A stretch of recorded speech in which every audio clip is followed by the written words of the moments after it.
Now, I've never quite understood the greenie obsession with stopping people from cutting down trees to make things.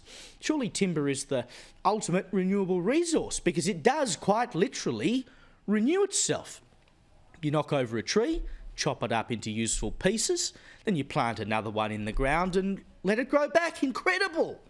And even better is that while this thing is growing out of the ground to become a useful resource, it's sucking evil carbon dioxide out of the atmosphere and turning it into something good. I mean, if we're going to have all these increased CO2 emissions, well, we may as well use them as plant food and then do something useful with those plants.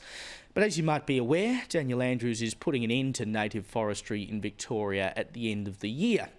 That's 6 years faster than it was meant to happen, and he's left communities across Western and Central Victoria in the lurch with no clear plan for compensation or even a transition package to help these small rural communities, many of them sustained almost entirely on forestry.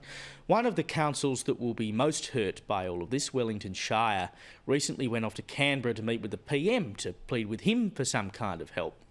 The mayor there, Ian Bye, said today that they came back empty-handed.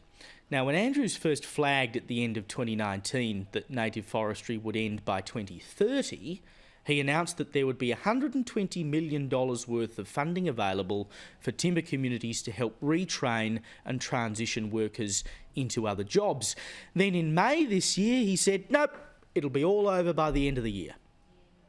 This is all about being honest and upfront with hundreds and hundreds of workers. We had a plan to exit native timber harvesting at the end of this decade. We're not logging at the moment. They've all been injuncted. It's not happening, and there's no prospect that it will happen again. These people are entitled to certainty, and as painful as it is, we are providing that.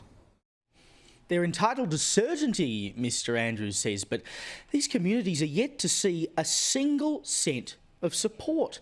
There are support projects set up for Hayfield and Yarram in Victoria's Gippsland, but Wellington Shire Council said today, quote, "It's important to note that to date no funding has been released by the state government to support identified projects."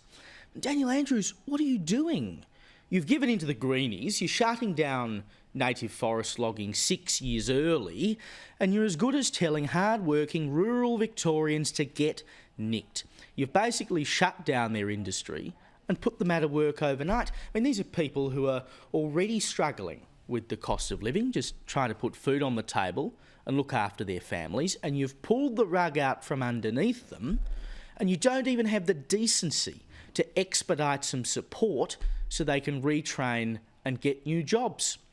Vic Forests, which is a government agency, mind you, Victorian government agency, lost a Supreme Court appeal last week that prevents them from logging in vast swathes of forest. Timber mills now say they don't know what they're going to do for the rest of the year because they're running out of logs and they're having to lay off staff. Workers are now packing up and moving interstate to find work. Not that it matters to Andrews, he picked up another seat at the last state election. His disdain for rural Victorians is disgraceful.